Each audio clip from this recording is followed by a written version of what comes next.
All right, let's take a look at how you can deal with data source errors, or what do they call it, handle bad layers errors. And this may happen at any point of your project, especially if you move from one computer to another or using a flash drive. The file paths may change. So I want to go ahead and add in an existing project.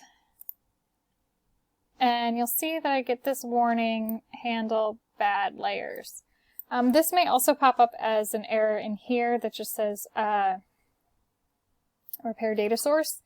But right now it's telling you that this data set, this layer, hospital 1 mile buffer, it's looking for its data source on my flash drive and it can't find it. So it's asking you to find it for it and tell it where to go.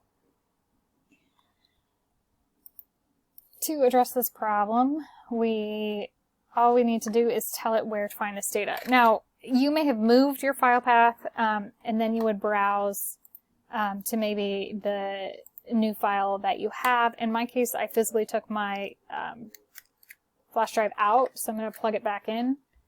And once it's active, I'll be able to go in, and it's telling you where it is, so I would know, like, why isn't this popping up? Oh, I don't have my flash drive plugged in.